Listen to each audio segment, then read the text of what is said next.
마태복음 5장 17절에서 20절 말씀 짜리신 줄 알고 제가 읽겠습니다. 내가 율법이나 선지자를 폐하러 온 줄로 생각하지 말라. 폐하러 온 것이 아니오 완전하게 하려 함이라. 진실로 너희에게 이르노니 천지가 없어지기 전에는 율법의 일정 일획도 결코 없어지지 아니하고 다 이루리라. 그러므로 누구든지 이 계명 중에 지극히 작은 것 하나라도 버리고 또 그같이 사람을 가르치는 자는 천국에서 지극히 작다 일컬음을 받을 것이요 누구든지 이를 행하며 가르치는 자는 천국에서 크다 일컬음을 받으리라.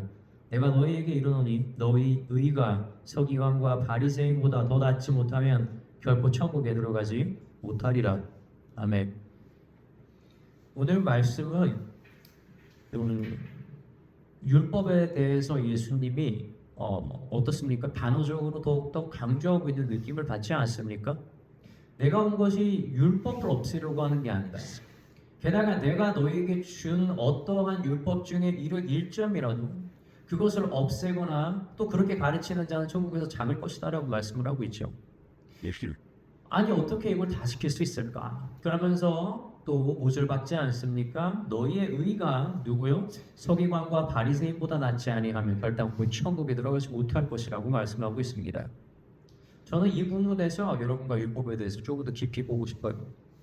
십계명 자세히 한번 보면 그것은요 개인의 도덕 훈련 목록이 아닙니다. 관계 안에서만 성립될 수 있는 명령들이에요. 누구에게? 하나님에게 하는 것. 누구에게? 이웃에게 행하는 것입니다. 나 외에 다른 신을 믿지 말라는 계명은 하나님과의 관계를 전제로 하고 있고 살인하지 말라, 도적질하지 말라, 내 이웃의 집을 탐내지 말라 이러한 계명은요 타인의 존재와 관계를 전제로 하고 있는 겁니다. 이것이 상당히 중요한 거죠. 다시 말하면 인간은요 스스로 태어나서 살면서 관계를 하지 않으면 하나님의 율법을 지킬 수 있는 존재가 되지 못하는 겁니다. 즉 인간은 반드시 누군가를 만나고 또 하나님을 만나며 관계를 지니면서 지켜야 할 일들이 있다라는 것이죠. 예수님께서는 율법의 본질인 사랑을 우리에게 가르쳐 주셨는데 결국 이러한 사랑이 성취되기 위해서는 나 혼자서 무언가를 하는 것이 아니라 반드시 어떠한 누군가와 대표적으로 이웃이죠. 이웃이 존재해야 되고 이웃과의 관계가 있어야 한다라는 걸 우리는 충분히 쉽게 알 수가 있습니다.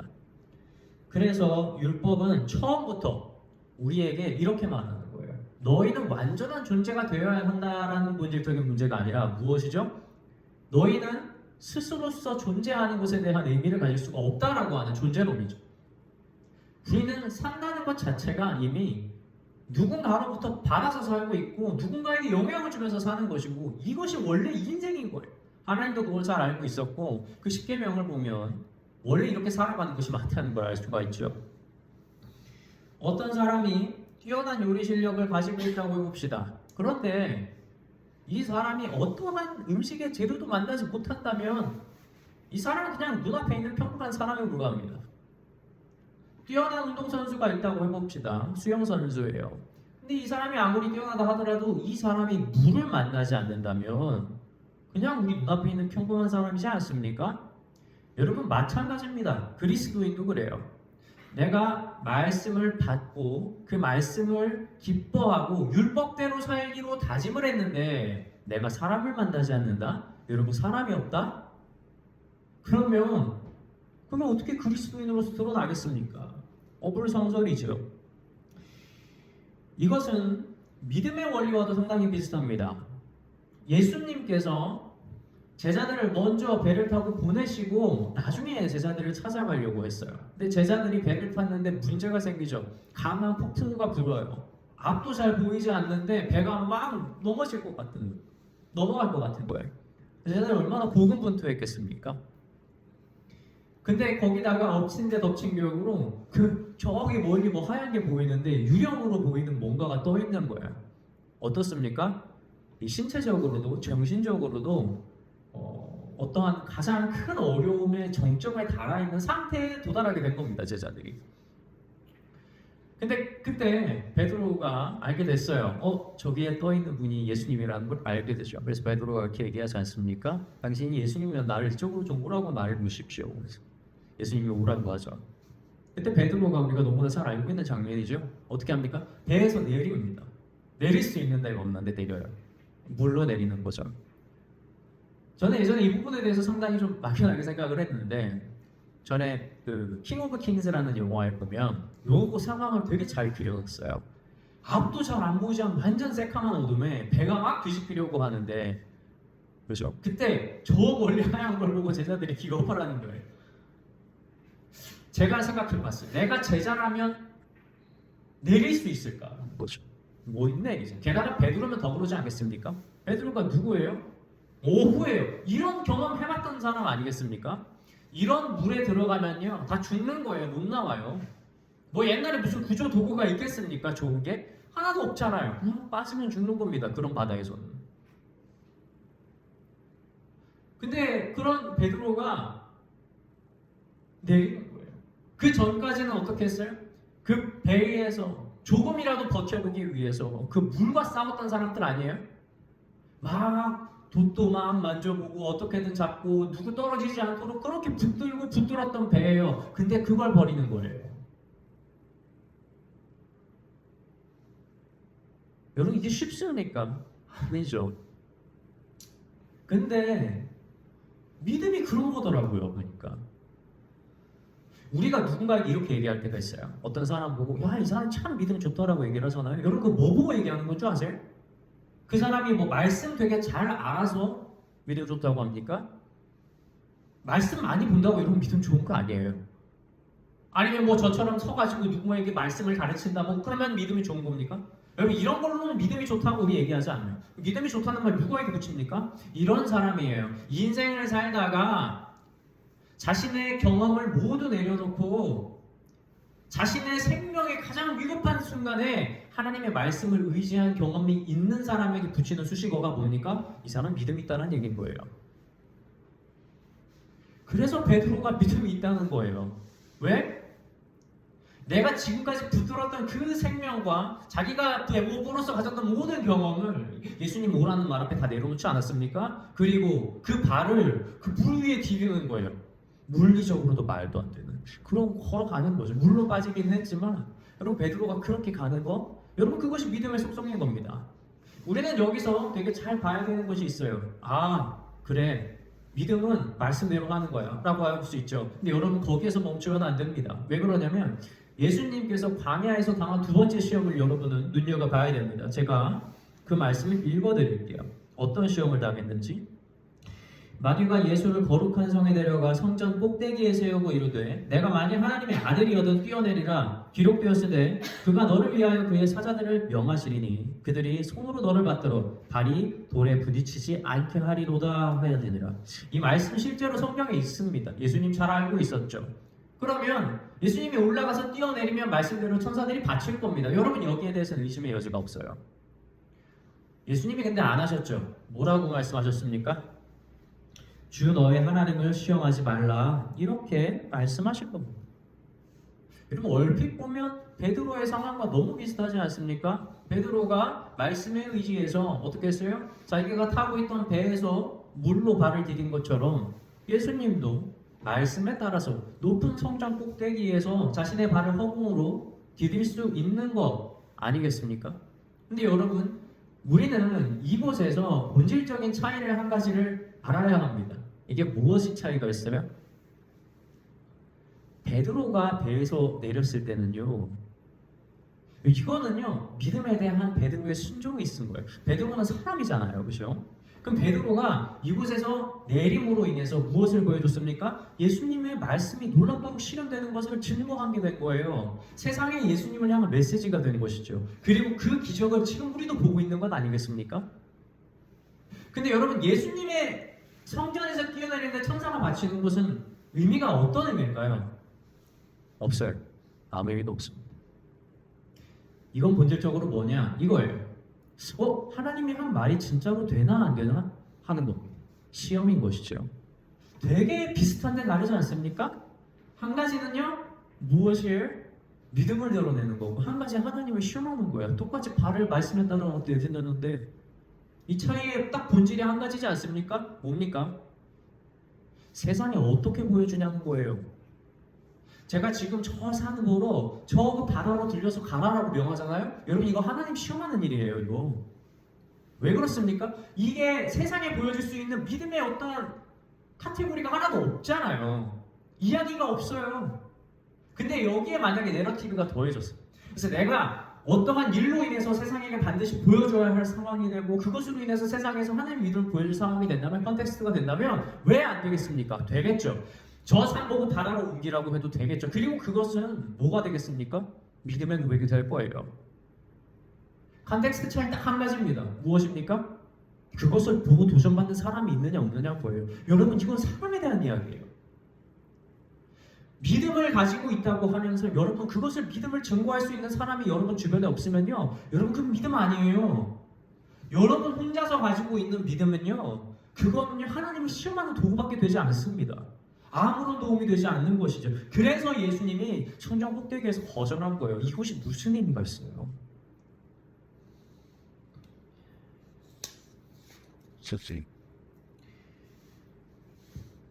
결국 우리의 이러한 믿음처럼 우리의 행위, 율법이라고 하는 것도 마찬가지입니다. 여러분 율법을 행하는 거 가지고는 아무런 의미가 없어요. 내가 나의 의를 드러내기 위해서 율법을 행한다라고 하는 거, 내가 나를 살려고 율법을 행한다? 여러분 그것이 어떻게 진정한 본질의 율법이겠습니까? 하나님께서 우리에게 율법을 주신 이유는 아시겠죠? 무엇입니까? 세상에 나아가서 보여주고 행하라는 겁니다. 그때서야 그것이 율법의 성취에 다다르게 되는 거예요. 그래서 그것은 율법을 지킨다는 것은 하나님과 이웃을 향해 보다 더 전진하겠다라는 다짐이며 동시에 행함을 통해 하나님의 거룩함이 우리에게서 드러나길 원하는 간절함이라고 하는 사실을 기억하시기 바랍니다. 사랑하는 성도 여러분, 저와 여러분이 세상에서 이처럼 하나님께 쓰임받는 좋은 도구가 되길 주님의 이름으로 축원합니다. 좋은 요리사가 재료를 만났을 때 본격적으로 도구를 준비하는 것처럼 능력 있는 수영 선수가 물을 만났을 때 본격적으로 자신의 몸을 푸는 것처럼 마찬가지로 훌륭한 그리스도인들은 이웃을 만났을 때 본격적으로 말씀을 행할 다짐을 합니다. 그런데 십계명으로 대표되는 율법들을 보면 우리가 조금 독특하다는 걸 알 수가 있어요. 무엇입니까? 전부 다 하지 말라라는 이야기를 하죠. 영어 성경으로는 do not으로 시작해요. 전부 다. 뭐라고 합니까? 살인하지 말라, 가늠하지 말라, 도둑질하지 말라, 거짓 증거하지 말라. 솔직히 얘기할까요? 여러분 이거 그냥 가만히만 있으면 할 수 있어요. 맞잖아요. 아니 안 하면 되니까. 그죠? 굉장히 수동적이지 않습니까? 그래서 여러분 십계명에서 율법을 볼 때는요 그것이 가지고 있는 특수성을 알아야 됩니다. 왜 수동적으로 하는 거는 뭘 얘기하는 거예요? 최소한의 도리를 얘기하는 거예요. 하지 말라. 여러분이 나중에 박물관에 가셨을 때 항상 보지 않습니까? 만지지 마시오라고 하는 거죠. 그렇죠? 그거는 그냥 여러분들이 거기서 지켜야 할 최소한의 것을 얘기를 하고 있는 것 아니에요? 그 당시에 이스라엘에게는 하나님이 율법으로 그들을 보호할 수 있는 최소한의 장치를 둔 것에 불과합니다. 여러분은 이걸 알고 계셔야 돼요. 그래서 과거에 있는 율법은요 죄를 막는 데는 유효했지만 그것이 사랑으로 나아가는 데까지는 역할을 하지를 못했어요. 그래서 율법을 노력해 지키는 사람은요 이렇게 말할 수는 있어요. 나는 하지 않았다 이 말 할 수 있죠. 나 이거 안 했어요 라고 할 수는 있어요. 그런데 이 말은 하나님한테 못하는 거예요. 나는 사랑했습니다 라는 말은 못하는 거예요. 그것이 율법이 가지고 있는 한계라는 것이죠. 물론 율법을 지키는 것은 매우 중요합니다. 그러나 그것의 본질인 사랑을 빼고 율법으로만 자신이 모든 것을 행했다고 말하는 것은요 하나님 앞에 어떠한 쓸모도 없는 이야기라는 걸 아셔야 합니다. 제 영화를 가끔 보는데 되게 좋아하는 영화가 개봉한다고 하면요 그냥 기다리지 않아요. 뭘 보냐면 항상 그 영화가 나오기 전에 나오는 예고편을 계속해서 봅니다. 그러면 예고편이 계속해서 조금씩 바뀌면서 새로운 예고편이 나오거든요. 엄청 예고편을 계속 다 봐요. 근데요, 그 예고편 아무리 봐도요, 그 영화에서 말하고 있는 마지막의 내용은 절대로 나오지 않아요. 이게 예고편이 가진 특징이에요. 그럼 예고편이 하는 이야기는 뭡니까? 목표가 뭐예요? 어떤 사람으로 하여금 어떠한 주제를 보여주고 호기심을 자극해서 어디로 끌고 가는 거예요? 본편으로 올 수 있도록 이 사람을 끌고 가는 게 예고편의 목적인 거예요. 예고편 앞만 봐도요, 무슨 내용인지 절대 모르는 겁니다. 본편은요. 마지막에 어떤 반전이 있을지 몰라요. 그리고 주인공이 어떤 결말을 내는지 모르는 겁니다. 여러분, 율법도 마찬가지인 거예요. 하나님께서 과거에 준 모든 율법들은요, 예고편이었죠. 본편의 예고편이었습니다. 그 본편이 결국 예수님을 통해서 드러나게 된 것이지 않습니까? 그것이 바로 우리가 알고 있는 바로 사랑이라는 것이죠. 이처럼 예고편에는요, 이 사랑이라는 게 등장하지 않습니다. 그런데 예고편을 잘 보세요. 그리고 우리가 본편을 보면 뭐가 맞춰져요? 예고편에 등장했던 모든 내용이 다 조각조각 맞춰지는 겁니다. 그때 이 장면이 여기에 맞춰주려고 있는 거죠. 그때 이렇게 나오는 장면이 그래서 얘가 이런 선택을 한 거구나. 예고편 이런 장면이 있지 않습니까? 여러분, 본편인 사랑을 모르고 예고편을 보면요, 그리고 아무것도 몰라요. 이 바리새인들이 그랬어요. 서기관들이 그랬죠. 예고편이 본편인 줄 안 거예요. 그래가지고 자기들이 다 한다고 생각을 한 거예요. 그래가지고 그냥 율법 가지고 내가 행하는 것만 노력해가지고 무단히 지키는 겁니다. 근데 그들 가운데 뭐가 없어요? 사랑이라고 하는 본질이 없는 겁니다. 이것이 얼마나 허무한 것입니까? 이들은 누구보다 율법을 지키는 데 진심이었어요. 그런데 이 말씀이 정해준 선까지만 지키고 그 본편인 그 선을 넘어서 사랑을 행하는 데까지는 나아가지 못했다는 것입니다. 죄를 짓지 않는 데는 성공했어요. 근데 이 사람을 살리는 데는 실패하는 거예요. 가늠한 여인을 향해 율법에 따라 돌을 집어드는 건 당연하게 여겼는데 그 여인을 안타깝게 여기는 영민이나 가엾게 여기는 하나님의 자비는 그들에게 전혀 찾아볼 수 없었죠.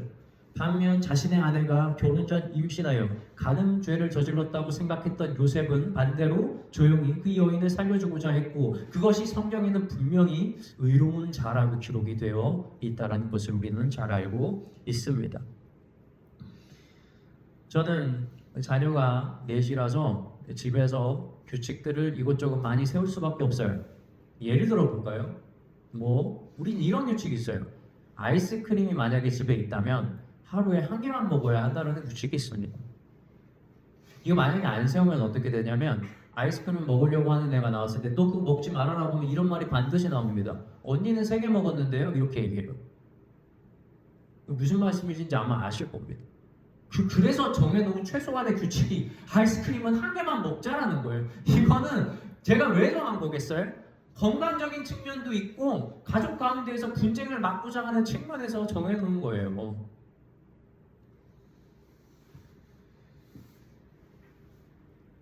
본질은요, 건강의 문제인 것이죠.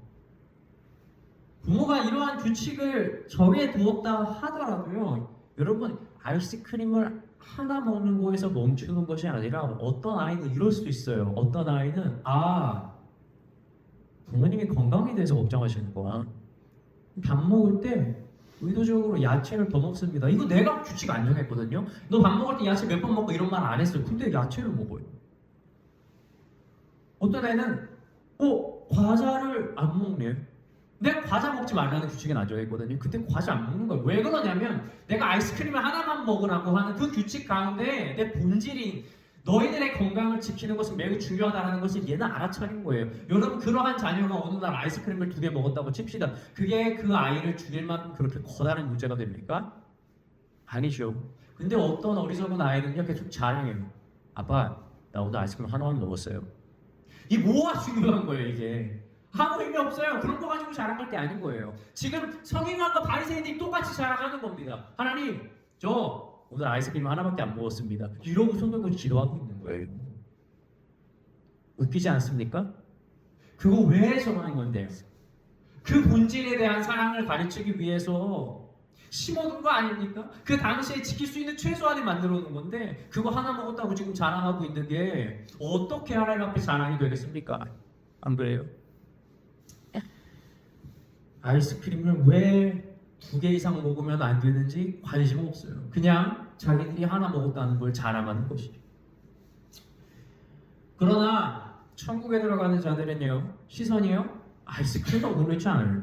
그들은 건강이라는 본질을 위해 훨씬 더 많은 율법을 스스로 만들고 이루어서 결국 서기관과 바리새인들보다 더 나은 의를 만드는 겁니다. 그래서 오늘 말씀을 이렇게 이해해야 되는 거예요. 아시겠어요? 서기관과 바리새인보다 더 열심히 율법을 지켜라가 아닙니다. 여러분, 사랑이라는 걸 알면요, 성경이 우리에게 말해주지 않은 율법도 우리가 만들어요. 여러분, 진짜 놀랍지 않습니까? 하나님이 우리에게 누구에게 뭐 주라고 말 안 하거든요. 그때 우리에게 주는 거예요. 그렇게 사는 거예요. 사랑하면서 사는 사람들이 말씀을 읽을 때마다 발견하는 특징이 있습니다. 여러분, 그게 뭔지 아세요? 나 이런 말씀 있는지 몰랐는데 내가 이러고 살았네라는 고백이에요. 율법이 침이 아니에요. 내 인생이 된 거예요. 그렇게 살다 보니 어떻게 된 겁니까? 나의 율법이 서기관과 바리새인의 의보다 더 낮게 된 것이죠. 원수를 미워하지 않기 위해 노력하고 있습니까? 여러분 너무 잘하고 있는 거예요. 그러나 이제 그 원수를 사랑하는 데까지 나아가십시오. 이웃에게 해를 끼치지 않기 위해서 노력하고 있습니까? 여러분 너무 잘하고 있습니다. 그러나 이제 이웃을 위해 자기 자신을 내어주는 데까지 나아가십시오. 신앙은 수동적으로 죄를 중단하는 것이 아니라 결국 능동적으로 사랑을 행하는 것을 통해 율법을 완성한다는 사실을 기억하며 의문으로 된 율법을 넘어 사랑으로 완성된 율법으로 그 신앙의 지경을 넓혀가는 저와 여러분이 되길 주님의 이름으로 축원합니다. 기도하겠습니다.